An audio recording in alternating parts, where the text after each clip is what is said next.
Hello and welcome to the Neurodivergence and Mental Health Podcast. My name is Sally Nilsson and I'm a psychotherapist, published author, public speaker and mum.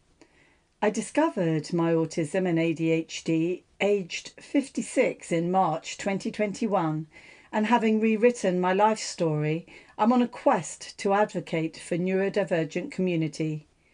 I hope you enjoy listening to my incredible guests sharing their experiences of autism, ADHD, dyslexia, dyspraxia, dyscalculia, Tourette's and OCD. We talk about growing up, education, work and personal stories, and how mental health has played its part in shaping lives. Our conversations cover spectrums, traits, challenges, acceptance and successes. So sit back, relax and find out what it means to feel, think and be different in a neurotypical world. So, hello. Very, very happy to have Amy Richards on the podcast today. Hello, Amy. Hello. How lovely to be here. Thank you very much. And I'd love to just be able to sort of tell people how I know Amy. And back in January, when I'd read Divergent Mind, fantastic book, can't tell you who it's by, and I discovered that there was definitely something going on, and I was neurodivergent in one way or another. I was trying to get as much information as I possibly could about what it was all about. So I went on Spotify and looked at podcasts, and you came up, and I just listened to everyone. And I've listened, I just found out before this, I've listened to 43 podcasts. How incredible is that? Please just tell me a little bit. Please introduce yourself very quickly and tell me a little bit about Squarepeg and how come you've amazingly managed to do 43 podcasts so far. I'm Amy Richards and I am self-employed and I live in Cardiff in the UK. I'm 43, well nearly 43, 43 in August, which is very soon. Not sure when this is coming out, so I may already be 43. And I was diagnosed autistic about 5 years ago in 2016. So I started the podcast last October and I can't believe it's 43 episodes either. That's absolutely crazy, isn't it? When I started it, I just didn't have any kind of preconceived idea about what it would be like. I didn't think it would even be successful at all, or do anything at all. And somehow I ended up recording 3 whole seasons already. Oh, and it's so easy to listen to. You sound lovely. Apart from anything else, you're just very easy to listen to, and your guests come from all over the world now, and their stories. Every single podcast has got something you can take away and be very, very useful, and some are really poignant to the point of tears, which isn't difficult for me. And I just hope you keep doing them. So thank you very much for that. And it's amazing. And so it was. You said 5 years ago that you discovered you are autistic. It was actually a lot longer ago than that. So 5 years ago, I was actually had my diagnosis letter in my hand. That was June 2016. But I actually I can't tell you exactly what year, but it would have been something like 2004. So quite a way before. And what happened there? So I was a teacher for about 12 years. So I started teaching. I did my teacher training in 2002, 2003. So 2003, I started teaching full time. And the school that I started off at had the autistic, or Asperger's as it was, the Asperger's unit for the county in our school. So we had a lot of these kids. So they're in mainstream school, but they had a unit and they were obviously withdrawn from lessons for certain part of their timetables. Yeah. And so because they were in our lessons, all the staff had to have training. So one day I went along for my inset day training and it was on Asperger's. And I'm sitting there listening to this and they put this big list of traits up on the whiteboard. And I'm reading through this list of traits and I just sort of read through them all and just thought, hang on, this all sounds really, really familiar. And I knew nothing about the only thing I knew about autism before that was watching the film Rain Man. Yeah. How many people say that? Yes. So that was my sum total of my knowledge up until that point, that's what autism was. And what was it like? Because, just to sort of add and sort of share as well, it was so hard. I had 2 psychologists and reams of questionnaires, and they didn't pick up the autism, and they said very, very high markers for ADHD. And I came away and I'd done so much research on autism. I thought, are you sure? And then it was you actually that recommended, I think, Sarah Hendricks. And I watched her video on YouTube, and I managed to book the assessment, and I really, really like her. I identify with so many things with her. And so she did the assessment for me and did pick up autism. But she said that if I was to take meds for ADHD, my ADHD would come down and my autism would come up. But I know now, after a long time, I know that I'm autistic. I keep seeing autism in me. And I had my first official recognized meltdown the other day as an autistic person. So how was your, the questions might sort of go back to front a little bit, but because we're on this, how was it for you about the run up to assessment and diagnosis, especially about your mental health? Because I had imposter syndrome and am I a fake, and what happens if I'm not? I mean, they're such big emotions. I mean, I think since that kind of first realization, I say way back in whenever it was, 2004, I kind of honestly hid from it for a long time because I didn't see myself in it, even though I recognized myself in the traits, because things were different then. We didn't have the knowledge we have now. It wasn't as mainstream. And it just terrified me. So I just buried it for years. And then eventually I'd keep coming out and having a little bit of research and then kind of burying my head again for a bit. And I'd taken online tests. So I kind of knew from that there was a strong likelihood that this was me and that I would end up being diagnosed at some point. And then eventually what led to me actually deciding to go for the assessment in the end was just a major period of burnout. This would have been sort of 2014.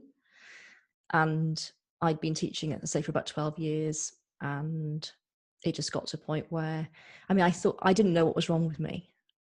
Yeah. And I went to the doctor, and the doctor diagnosed me with depression and anxiety. And I might have been depressed. It's really hard for me to work that one out because looking back now, all I see is the burnout. Yes. So if I was depressed, then that's what had caused it.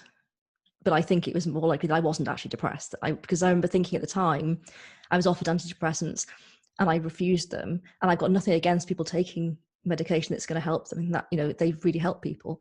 But I just had this deep down thing in me just saying, no, you don't need that.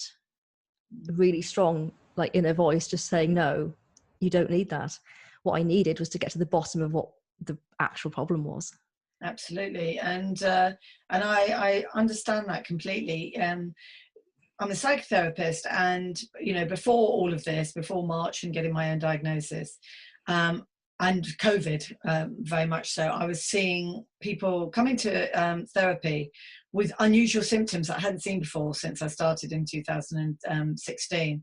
They were coming with shutdown, meltdown, dissociation, zoning out, and all these I'd never seen it before. And that sent me on quite an interesting journey actually into polyvagal theory and Stephen Porges and what was happening here. And I still am very, very fascinated about that. But and then I did some courses about chronic stress, because in a neurotypical, with everyone else, 80% of the rest of society, stress is still really, really difficult and very, very hard, and people get burnt out because of chronic stress. But a while ago in April, my mum was in hospital. My son had decided he couldn't do university anymore, and I totally understood. Other things were happening, so it was a build-up of different things. And I went into what I now know is autistic burnout. And I was sat on the sofa, knitting, eating ice cream, and watching horror films, waiting by the phone for news about my mum. And that's the only thing that I could do. And funnily enough, I could see clients, because I'm a bit like Saga Noren from The Bridge. I'm like her, and my work was the thing that kept me sane, absolutely, because I don't get caught up in clients' emotions because I'm like a detective.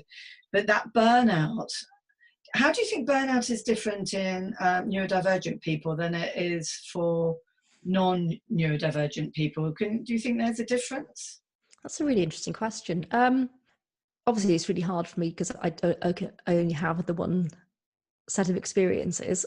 But I wonder whether the causes are slightly different, because I think a lot of it is to do with that level, certainly for me as a teacher, that level of masking over that length of time, and not having, during the school day, not having any time into yourself and constantly being on all the time.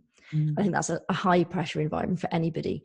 But if you're someone like me that needs to be alone for quite a large proportion of the time to be able to function well, and that combined with, I say, constant masking, because teaching is kind of like acting in a way anyway, but if you combine that with being autistic, I think it's almost like a double whammy, an extra layer on top. It is. And so I resonate with what you just said about, how you were when you were going through yours. Is that exactly the same? I was sitting on the sofa. I think I just watched Judge Judy back to back with my cat for about Judge Judy for about 3 or 4 months. Yeah, which is something I would never normally do. That's not me. And I was completely incapable of moving off that sofa. But interesting what you just said about being able to do your client work. Obviously, I wasn't working. I was off on the sick. But even during that point, I think I probably spent maybe 2 weeks at that level. And then gradually, even throughout that, even though I was still in it, I was able to do certain things. So I remember I was doing a bit of a course online. Yeah. The little tiny things I could do. So it was almost like a little spark of something underneath it all. But mostly it was just this state of, not being able to do anything. You're just completely stuck. And I have been talking to quite a few people about this, and we all say exactly the same thing, and we have a bit of a laugh about it in a way. I used to live next to Gatwick Airport, and there were lots of planes, and I was a nerdy plane spotter, but it got annoying after a while because I couldn't grow my vegetables in the garden. They were literally going past the window. And we moved somewhere else, and then the plane stopped. And when the plane stopped and everything went quiet, and the house went quiet, and I went quiet, I got a tent, I put it in the garden, it became like a yurt like the Archers, and I was writing poetry, and I was colouring in and doing all these things. And the summer of 2020, I will always remember as one of my favourite summers ever. And with, that other side of it that felt so terrible and really emotional and upset for everyone that was suffering. But I have met other people who have said, I felt safe and quiet, and it was amazing. What do you think about that time last year? Yeah, I've had this conversation with a couple of people lately, actually. It's really interesting because obviously, it was a horrendous time. And I think actually my mental health did take a bit of a battering, if I'm honest, last year. And I don't think I realized that at the time. I think it was more afterwards that kind of fallout became apparent. What I will say is it was two sides of it for me. Firstly, so many people were obviously, missing the fact they couldn't see people. Yeah. One of the worst aspects for me was that my wife, who I love dearly, couldn't work, literally couldn't go into work because they closed the building for the duration of the big lockdown. Yeah. So consequently, I went from spending all my days here on my own until she comes home from work to suddenly being 24/7 in the same house with another person. And for me, it doesn't matter who that person is. I just can't. And I found that incredibly stressful. I bet you did, because that's change. It's change. Well, it was change, but also just from the point of view of just not being on my own at any point, even though, she might be in a different room. I'm still working, but that never having it felt any space or time to myself. And I desperately need that to function. So what happened with your emotional well-being? Can you remember some particular things? Were you getting irritable? Were you getting upset or anxious or stressed? How was it affecting you? Just knowing that she was there as well. I think it was just more of just this sense of being very constrained, and as if the house just wasn't big enough to hold us. And we get on so well. Yes, that's not what it's about. It's about literally this physical and emotional need that I have just to have some, what I call decompression time. Yeah, definitely. And when you don't have that, I find that very, very difficult. And I'd go out once a week to do the shop on my own, but of course that's not really on your own because there are people there too. Yeah. Can you go walking in nature and sort of go around where you live? Can you just go off for a walk for an hour? Yes, a little bit. So I did, go for a run and things occasionally, but for a run. Now that's very impressive. but yeah, so that was difficult, and I think difficult as well because that feels isolating because it's an experience that's not shared by, certainly not by many neurotypical people. Yes. So I remember telling somebody else about this, sort of going back last year, and they couldn't understand. They were really confused by this. But of course, now having spoken to so many more autistic people who many of whom, not all of whom, but many of whom understand that completely, I think that is part of the battle sometimes, isn't it? It's just not having that sense of shared experience. So that it actually compounds it somehow if you feel isolated because your experience doesn't seem to be mirroring that of other people around you. Completely right. It is lonely, but there's comfort in the loneliness in some ways. I mean, I've got a bit of a double whammy because I'm autistic and ADHD. And there's a really funny thing, a really sort of funny trait with ADHD. I'm finding out on TikTok, which is amazing for ADHD, as I have to say. And it's this thing called body doubling. And sometimes I need somebody in the house, but nowhere near me. They just need to be in the house just for me to be able to get tasks done. But it's not tasks to do with my business. It's just to do things like the washing up and the dishes. If I've got somebody else there, I'm quite good at doing that. But then my autism side is saying, please go away. Just leave me on my own. I like being on my own, so you kind of have a bit of a double whammy. Can we whiz back to a few years ago, not many, I'm sure. How was it for you, in primary, middle and secondary school and then going into university? Because you didn't know, but what was it like for you? What sort of little girl were you? Oh, I was the people-pleasing, very, very quiet, to the point of not speaking child. That was me, pretty much all the way through school, really. My memory actually goes back really far, and I can remember back to my first day at nursery school and just sitting alone on a chair because I just had no interest in the other children. I think for the whole of that first year, they were just on the periphery of my vision. They were just as if they weren't really a part of my world. And that did change as I got older and I formed friendships and things. But I always kind of felt that outsider-ness somehow. That's an amazing memory to have. That you remember that, and I'm going back to my little school, and I loved my school from 7 to 11. It was wonderful, best years ever. Was going into the Lions enclosure off going into secondary school, but for me, I think I was a goody two shoes, although I was precocious. But at age 14, I became a rebel, and I changed completely. And it was dark eyeshadow, pink lipstick, satin pencil skirts, high shoes, and a terrible attitude. And so how was it for you? Did you just try and keep under the radar? How did you manage to go through secondary school? Because a lot of people get badly bullied at secondary school. Oh, I was bullied from probably quite early on at school, I would imagine, probably, infant school to an extent.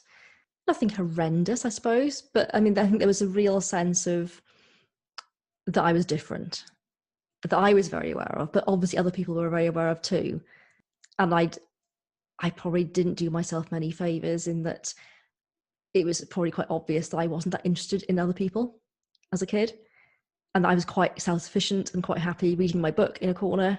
And I didn't really, if people left me alone, I would have been quite happy. But of course, other kids didn't like that. So would not leave me alone. Did you have any friends, like one special friend? Yes. Yeah. I mean, I think probably I was quite a serial friendship person. So I'd always have like one friend. Yes. One friend at a time. Yeah. But I always had friends through school.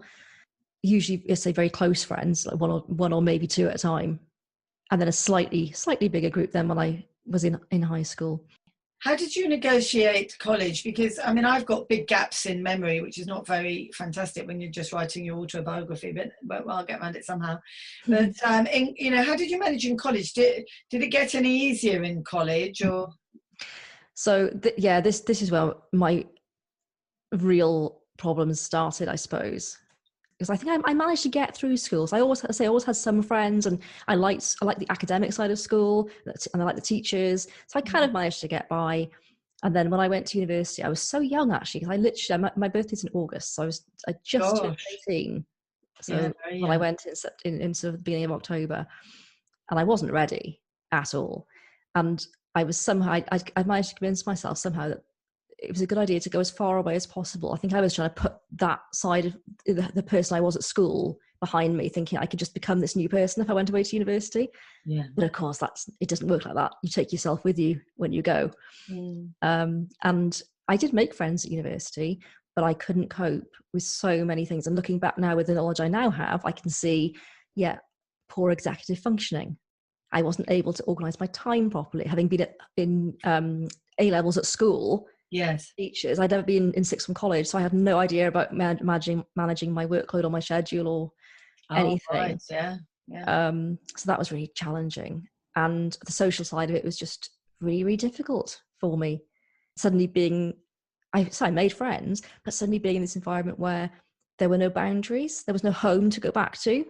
I was in a halls of residence, so it was almost like your social life is in your house. And everybody's going in all the different rooms. I mean, I didn't go to university, but I went out with a chap who went to university. So I was amongst it.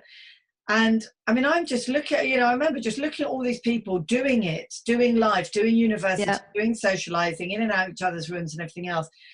And I was just aghast. I mean, I just, how can you do that? It just was too busy and too big. And I didn't get it at all. I mean, I definitely felt an alien in that environment. Yeah. What happened? What happened at university? Did you manage, or? So what happened was that I ended up taking refuge in drinking too much, which was my go-to from the age of about 15, probably into my late 20s. And I either I got very, very depressed, or I got very, very burnt out, or it was a mixture. I'm not sure really, because I never saw anybody for this. And I just ended up not going to lectures. Like, I couldn't get out of bed. I literally could not get out of bed. I was just like in this kind of slightly comatose state all the time. And of course, in the end, I got thrown out, because if you don't go to lectures for several months or hand any papers in, they tend to get rid of you. Was that relief, or did that affect your mental health? Because, well, with ADHD anyway, there's definitely this rejection sensitivity dysphoria. There's this, this failure, I'm just completely useless. Or, how have I managed to muck that up as well, and all that sort of stuff? I mean, how did you feel? I was absolutely devastated, because up until that point, I'd been a success. I was used to being a success. I got my GCSEs, I got my A-levels. They were pretty good. Things just seemed to go right. And this was the first big failure that I'd had, really. But what happened was, I think it sort of somehow tipped me out of that mental state that I was in and galvanized me, because I was so afraid to tell my parents about what had happened that I decided I needed a plan before I told them. So I managed to get a place at my local university in the next few weeks after I went home. Well done. Yeah. And I was able to present it as a fait accompli, like, I know. I love a bit of that. Actually. I'm moving universities. This is a good thing. I'm coming home. Yeah, and that's I like that a lot. So that was good. So you went to the second university, and was that better, being nearer home, knowing that you could sort of? Yeah, I almost got kicked out a second time. Oh gosh. Yes. So it's looking back, it was a real struggle, and I'm so proud of myself for sticking at it and actually managing to pull myself out twice. Yes. My second first year, I had to repeat the year because I completely failed it in the new university. So I was living at home at this point because I had no money. Yeah. Having obviously had one failed year. So I'm living at home. I've got no money, so I'm working 2 jobs just to buy books and be able to have some sort of social life. So consequently, the burnout happens again for different reasons this time, because I'm doing too much and spreading myself way too thin. But I managed this time. I learned my lesson, and I went and saw the dean before it all went to hell, and basically was able to say, this is the situation. I'm really behind in all these subjects and these essays. What can I do? And they were like, okay, well, if you write 5 essays in 5 days and pass them all, you can stay. And you did. And I did. Right. Well, because, well done. Because the hyper-focus thing, it's like, you tell me to write 5 essays and 1 essay a day for 5 days that I've not researched, but just to do it, I will do it.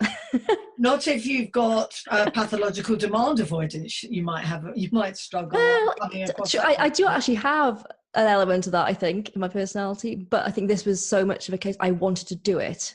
And you had to, because you'd already blown out once, and you really didn't want that to happen. Nobody was going to let me back in again after this. So I had to do it, and I wanted to, because I was so determined.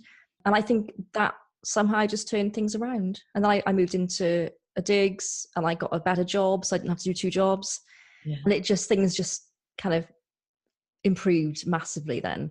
I think we have to be resilient. We have to say, look, this isn't what, I mean, it is down to us. It is down to us, or we stay at home. And you managed to get through that, and you went into teaching, and then that didn't go so well at the end. But you know, what other jobs you had teaching, and you just tell me a little bit about how you left teaching, and then what did you do after that?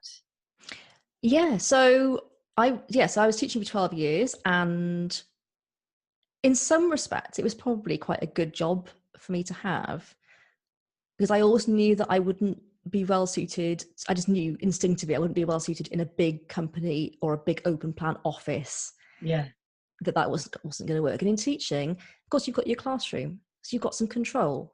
You're the boss in the classroom. You've got autonomy over what happens in it. You've got autonomy over the lighting and the, different how it looks, the walls, displays. So that was always quite comforting in a way.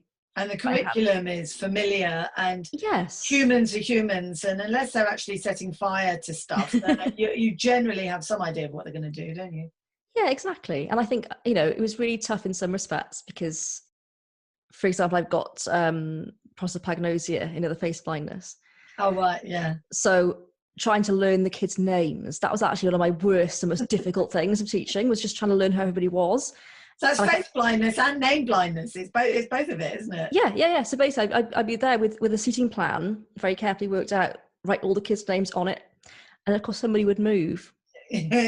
Without permission. And I wouldn't have the faintest clue that they'd moved, because they all look the same to me. They don't exist anymore. They've become non-existent. Yeah, just a blur of faces. It is such a thing. It's such a thing. I find it so embarrassing, because I was living in a quite small town, and I know people from different places. I was a manager at Fat Face. I went to various schools. I knew them from the kids going to different schools, and they go, "Hi, Sally, how are you? Who the hell is that talking to me?" And it just kept happening. But so you love teaching, but I sort of had a love-hate relationship with it, I suppose, in that I think I loved the classroom. Actually, I did love communicating and teaching, and I still do. I get the opportunity to do training with people. I really enjoy delivering training. What I find really challenging, I find the behaviour aspect challenging. I think because I'm not very good at working out people's motives, so I'm not very good at working out whether or not people are lying to me. Yeah. So trying to work out whether the kid is genuine or whether they're trying to pull off arsewell, I find that really challenging. Yeah. Because I'm not very good at the non-verbal communication that you need to be able to work those things out. And in the olden days, people used to say I was just really gullible, and they would deliberately tell me jokes knowing that I wouldn't understand it's that sort of thing, isn't it? Just to get the rise, and it is context and intention and things like that, and then you get taken advantage of and teased and all the rest of it, and children. I mean, you are getting thrown to the wolves a little bit. I'm just if it's I'm just what do you do now, because you're not a teacher now? What's your job now? So after the burnout in 2014, and I was off work for a few months, and then I basically was supposed to be returning to school for my sort of phased return, and I didn't go. Well, I went and just drove past. So that was that day. Oh, I just had a picture. I see in pictures. I can see you. You're in a play. You're in a drama, and there's Amy in her car driving towards, looking at the school, and then just driving off. I'm with you. Yeah. So that was it. I slowed down. Thought, no, I'm not going to go in. Just kept on going. Ended up in a car park somewhere. Phoned the wife and said, "Yeah, I think I'm not going to go back to work." And she just said, "That's a really good idea." Oh, yes. So yes, I that was it. I quit. I handed my resignation in the next day, and then I think about 4 months worth of money in the bank. So I just decided to do a few little projects, work out what it was I wanted to do. And I've ended up basically, I started off as a virtual assistant. Yes. Doing people's admin. And then I kind of morphed into doing more kind of online business stuff with people. So on like email marketing, websites, sales pages, that kind of thing. And basically working with a lot of coaches now. So I work with a lot of business and life coaches on the kind of techie back end of their business. And also doing some copy editing and stuff as well, which I absolutely love. And that is, it's varied, it's interesting. Does it pay the bills? That's the thing. Yes, yeah, very much so. Yes. So that is brilliant, isn't it? Because, for me, finance, it's a difficult thing. It's a slightly sort of trauma-y from when I was younger thing as well, I suppose, about money. I need to know that I've got money in the bank. I don't like it if I think that I'm not going to get money, and that's quite important. So you're in a good place now. But in your life, when do you think was your biggest mental health challenge? What did it feel like, when you felt the most in a bubble, the most like an alien, like you were losing it? I think probably the biggest would have been, it's really hard to say. I mean, there's been three really. There was that time at university, my first year at uni was the time when I first really imploded. And obviously the big burnout in 2014 was another really difficult time. But I'd had a previous one in about, I think it was 2007, where I'd ended up quitting. I quit teaching twice. that was the first time. So I got that cycle that so many people have described to me this year, that cycle of burnout. You can do it for a few years or a few months or however long a period of time you do it. Yeah. And then it all comes crashing down and you have to quit or change what you're doing. And then you end up then starting again. You feel fine. It's all great. The energy's back. And then the cycle happens again. But it can also, if there's ADHD in the mix, it can be boredom. And boredom is kryptonite for ADHD. And that's probably why I had 20 jobs. Because, but the stress that's with it, the stress of being boredom hurts. That sent me to the bottle. I now know that's what it was. It wasn't trauma and all these terrible things.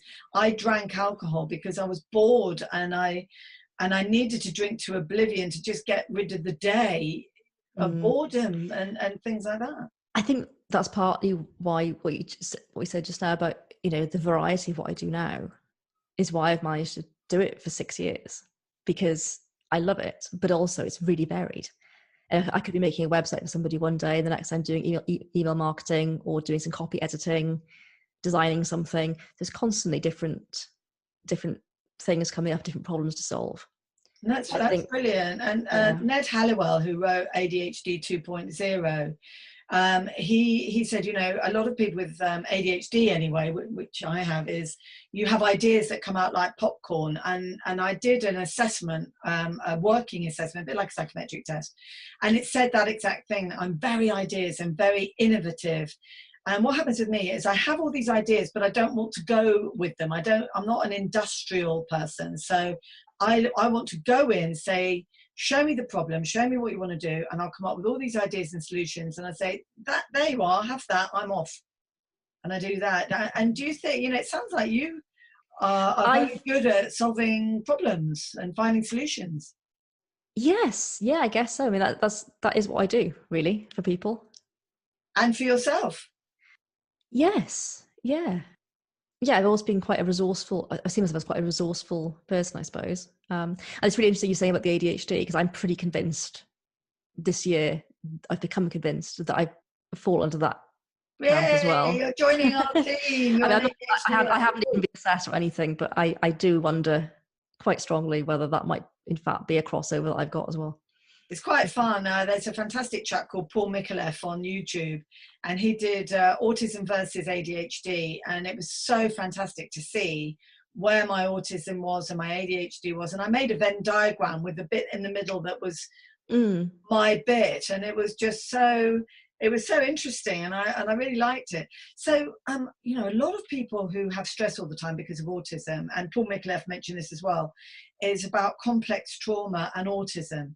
Because when we're autistic, we're going through trauma every single day of our life, because it can be a sensory thing like touch or feel. It can be that we can't name our emotion, and an emotion that we have today, it might not come out as something until 3 or 4 days later. Oh yeah. And there's all these incredible new wonderful things that we learn about ourselves. And I mean, I've got lots of things that I do. I think I'm actually mentally pretty amazing, which is good because I'm a psychotherapist. But I know that you've interviewed some counsellors and psychotherapists. But what do you do? How do you keep your body healthy and your mind healthy mentally? Yeah, it's a really good question. So I've got quite a routine, and I've got, like a lot of us, I've got a very, well, quite a love-hate relationship with routine. Is that I need to have one, but then after a while, it really gets to me. Do whether you identify with that? So I mean, I take exercise every day, and I know that's a bit of a cliche, but it's so true that moving your body and being out in nature really does help. Yes. So I'm very lucky that where we live, we're right by a park and a river, so we walk along there every day for about an hour or so, which is lovely. And we try and get out into the hills as much as possible. I love hill walking, hiking. Oh, it's fantastic. I mean, hill walking is, I broke both my ankles last August, and I don't know how I did it. I just walked out my back door, and then I was on the floor with my legs in the air, and one of my ankles was at a very bad way. Goodness. And I just started jogging before it happened. And so I don't feel like I want to do anything jumpy on my feet anymore. But hill walking is and it's so beautiful, isn't it? Because you have this fantastic dopamine reward of the wonderful, wonderful view at the top, and then the walk down. Yes. And just that sense of, you know, we went on one a couple of weeks ago, and just that sense of being on our own, you know, miles from anybody, it feels, on the top of a hill somewhere, and just the wind and a few ponies. Heathcliff. Oh yes, absolutely. It's wonderful. And I guess, and the other thing is, you know, obviously the physical stuff like that is really important, but also I've quite a couple of years now, probably 3 or 4 years, I've been practicing EFT, emotional food technique, the tapping. Yes. And that is, I think that's very good for autism. And I find that incredibly calming. And just because people say, you know, focus on the positives, and that's great, but you need to acknowledge the negatives as well. You need to feel your feelings. Yes, exactly. And it helps me to, because as you said earlier on about us not being able to recognize our emotions very well, alexithymia thing. Yes. I find that actually having just every morning, starting the day by speaking that out loud, but in a kind of calming, controlled, nurturing way. Yes. And then doing some affirmations, so you then bring in the positives in. Yeah. It just kind of clears everything out. Yeah, wonderful. I mean, it's so good. I think the I one is good as well. EMDR. I think that can help as well. Sometimes it's quite nice to zone out, unhook, go offline. You know, I mean, that was my ice cream with, you know, when I get burnt out, is sitting on the sofa eating ice cream, watching horror and knitting. And I love horror because it calms me down, because I'm waiting for the jump scare. That's just how I am. And it is, I know, and we're all a little bit different. But being out in nature, I'm on mindfulness. I was talking to Paul Isaacs about it, and he loves creative writing. And I write a lot. I have a bullet journal, and I write creatively as well. And I did go on a mindfulness course, but as soon as they had me laying down and being really, really quiet and doing this body scan and feeling, going into this calm thing, I hated it. I felt really angry, and quite emotional. I didn't like it. So Okay. active mindfulness is what I do. And I went to the big festival, and I did this really active meditation where you're jumping up and down and groaning and doing all this stuff, and I loved it. But I go out and I go cloud watching, and I look at nature, and I'm such a nature person and a climate person anyway, and I want to get down to the seaside and swim in the sea. You know, it's kind of all about it's all about that, really. I love it. So it was very interesting what you said about masking. Do you still mask when you think, yeah, I think I'm going to stick my mask on today and just be this person, or are you maskless nowadays? I'm not sure what it's like to be maskless, really. I mean, I think the only place that honestly, realistically happens entirely is when I'm on my own or with my wife. I'm not entirely sure how to not mask outside the house, because I think it goes deeper. It's because people think about masking, I think, as something you put on purposefully in order to do a certain thing. And sometimes that's true, but often I think it's a much more underlying thing than that. And when you've done it since you were a tiny child, it becomes part of your personality when you're out in the world. And I don't quite understand how to break that down and still be a person who goes about in the world and doesn't cause a lot of trouble. It's really interesting you say that. My husband, who's got no idea at all about anything, but gave me some really good advice, and it was difficult. I was having difficulties because my parents were moving house and they didn't want to go, and I had to go. I love my dad. He's no longer with us, but I love my dad very much, but it was a difficult relationship with my dad. And with rejection sensitivity dysphoria, you can throw loads and loads of stuff at me and I'm okay. But if it's to do with very close people to you, especially like my dad, and he would say something, it would be really difficult. So my husband said to me, look, when you go and see your mum and dad, just go in there like you're a carer and say, oh yes, I know, and everything, and agree with everything they say, and just do that and come out. And then when you're in the car, you can have every expletive, shout your head off, do exactly what you do, and then get on with your life. And I thought, for goodness sake, I'm a psychotherapist, I'm supposed to be giving this sort of information. And it just made a lot of sense. And I think sometimes you can just say, right, this is this person who's likely to wind me up, but I'm not going to let them do that. So I'll put my metaphorical suit of armor, and mine is this wonderful sort of light purple shimmering thing, so that the arrows are what they're going to say to me, and they can ping them as much to me as they like. And then I'll deal with it later. I'll just deal with it later, and I'll just get through it. But the masking, when you drop the mask, because I've only just dropped my mask, it's quite tired, it's quite exhausting. I mean, I'd like to ask you something. It's not in this bit, but it's about this sort of thing. It's about friends.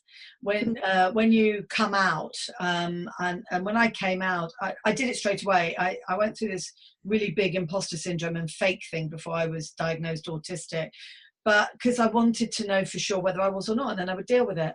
But when I found out I was autistic, I straight away wanted to tell Facebook, and I wanted to put it on my counselling directory and offer and change, become niche, and become a neurodivergent psychotherapist helping neurodivergent people. And that's what I wanted to do. But I suppose I was a bit surprised in a way with my friends, because when I posted it, it came back as a little bit of, oh, we love you just the way you are. And, you're just mad Sally. And when we love you just the way you are. And I was just thinking, oh, for goodness sake, if you only knew what I've gone through in my life, the depression, the anxiety, because of having to mask and having to be somebody different. And I think it will change who my friends are along the way. I mean, that sort of comment, it just feels so dismissive and invalidating, doesn't it, I think? Because I think it's not necessarily people's fault. It's because they don't understand or know about autism. And they see it as perhaps see it as a negative thing. And so they think they're being nice and kind by saying, oh, but you're still the same person. Oh, but, you're absolutely fine. You're broken, but... Whereas what you're feeling, what we're feeling is, well, no, this is completely realigned everything about myself in terms of how I feel about myself. Yeah. and all my experiences is a massive big deal. So to have someone say that sort of comment, it just feels, totally dismissive and as if they're not hearing. So somebody said to me last week, actually, because I told them for the first time, and I said, in March I got, it might be my tone of voice or something, I don't know what it was, but it was on the phone, and I said, in March I got a diagnosis of I'm autistic with ADHD, and the person said, "Oh, you poor thing, oh dear, oh poor love," and I kind of laughed. I said, "Do you know, it's the best news I've ever heard in my life." Yeah. I'm not poor thing at all. It isn't poor thing at all. But, the people I've been talking to on the podcast, we're advocates. We want change. We want for there to be change. And for me, I don't think it's going to be the policy holders and the government and those sort of people who are going to do it. It's people like you and I and lots of people who are autistic and are dyslexic and do have Tourette's and are those people. We're going to do it from within. And I quite like the idea of us chatting amongst ourselves, not, leaving people out, perish the thought, chatting amongst ourselves and sharing our resources and doing these podcasts. And then the other people who don't know about it and want to be educated will see what we're doing and they'll say, "Oh, I actually want to go over to that group. They look like they're having lots of fun and they're having a really deep, meaningful conversation. I wonder what they're saying." What do you think? Well, that would be lovely, wouldn't it? If that was the case. Please let that happen. Yeah, it would be lovely. I think you're right. I think that change is going to happen from us, isn't it? And from people like us being visible and also having positions in organisations where we can make some change. I hope so. And I have a question for you. I'd love to ask you. I was on LinkedIn is very good actually for neurodivergency, and I've met a lot of very interesting people. And there are some organizations that are doing really, really good work. Even some of the big guys like Google and IBM and Amazon and Microsoft, JP Morgan and others, they are putting in place a lot of initiatives to try and, accommodate but do things properly, take action to help neurodivergent people. But I'd very much like to ask you, how would you like to see positive change at home and at school and in the workplace to help all neurodivergent people feel included and valuable members of society? I know it's a big question, but what's your view of that? Yeah, that is a massive question. But firstly, I think a lot of the changes that could be made would actually benefit everybody, not just neurodivergent people. You mentioned school. Things like, smaller class sizes, less focus on exams, and more focus on, experiential learning and exploring and deep diving into things. Yes. When I was a kid, I did a week at a Waldorf Steiner school. Yeah. I know. Yeah, I know them. Yes. And my parents were considering moving us there, so we did a week. I didn't end up going there in the end, but it was only 1 week, and I was 11. But I remember everything that happened that week so clearly because it was just like a revelation. And I just think that would have suited me so well, being in a very small class, learning by topic rather than subject.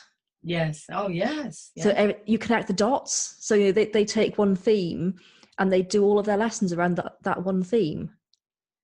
And that's amazing. And there's a fantastic school near us, Moon Hall College, and a lot of dyslexic and other neurodivergencies are there, and even history. They start right at the beginning and they work through the timeline of history.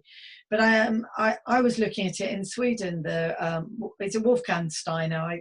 Is it called Waldorf Steiner? And a chap called Harry Thompson, who's he's written a book called PDA Paradox, and he was sent to a nature kids, in the forest children and things like that. My model of therapy is humanistic, but me as a person, I always go back to the fact that we are a species. We are human beings. And that is what it's all about. And we are different in other ways. We might be different colors, different cultures, we might have different sexualities or genders. We're different, and a lot of people are wired differently. We might look different, and we might have physical differences, but at the end of the day, we are all human beings, and every single one of us has equality and should be given the same thing. And I'm not pitchforks at dawn. I'm not one of those big activists at all, but I do sit on my little fence and look around and see what maybe can be snipped and changed, because there's not a lot of change, is it, when you get into into the workplace? They're actually quite small changes to make really big positive deal for people. Well, I think, in the workplace, I mean, obviously I'm self-employed and I work at home, and most of my experience of work has been in schools, which is obviously a very different environment anyway. But it just seems to me that the biggest thing I hear people talk about is things like open plan offices, which are horrendous for most people, not just neurodivergent people, because people don't concentrate well when they're surrounded by other people making noise and having conversations and distracted them. So that's enabling people to work alone or to work from home, not maybe all the time, but when it's needed. And I think it's obviously what's happened over the last sort of 18 months has shown that that's possible. Yes. Oh, yes. And not such a very difficult thing to achieve after all, as we've always been told. There is something a bit difficult though, because I had a client who his company was a software development company. And which is, there's a lot of geeks. So there is a company called Geeks, actually, sort of geeky people and neurodivergent people within software development companies. But they're set up really well for neurodivergent people. And she loved going in. She was amongst people, and they all got on really, really well together. And it was such a good job and very, very happy. And then it went into COVID, and now they've decided that it's all at home. But for her, she's sociable. A lot of autistic people need the company of others. They just need a bit of flexibility with time and maybe lighting and things like that. That's what I'm saying. That the flexibility side of it, that's just giving people options. So it's not a given that everyone's going to be working in these massive spaces surrounded by people if that's not what they need. I hope, though, that neurotypical people will be happy to want to learn about neurodivergency. I'm just thinking this off the top of my head now, and not feel as though neurodivergent people are getting more and better stuff than they are because they're coming in later or they only work 3 or 4. But that's what I mean. But that's kind of what I meant when I said at the beginning of this, when I said about how these changes would help everybody. Because I think flexibility, if it's offered to everybody, whatever that flexibility might be, like, being able to wear headphones when you're working, for example. Yes. If that's an option for everybody, then that's just equity. I love that. I really love that. And I'm not really into hierarchies, and it would be really good if everyone just felt more equal, whoever they are. And I really hope that happens. Amy, it's been so great talking to you today, and I've loved our conversation, and I hope perhaps you can come back, because we might go into some sort of slightly different topics, and if we do that, I'll ping you a message and see if you're free. But I love Squarepeg Podcast, and what I will do is I'd love to get your link, and I'll put the links in the show notes. So if you could please send me any links that you'd like people to find you on. But definitely anyone listening today, please check out Amy Richards' Squarepeg Podcast. They are fantastic and really, really great people that you have on them. Thank you so much, Amy. Thank you very much for having me on. I really enjoyed it. Thank you. Bye-bye. Take care. Thank you very much for listening to the Neurodivergence and Mental Health Podcast. Links and resources will be at the end in the show notes. I very much look forward to meeting you again. Thanks for listening. Bye.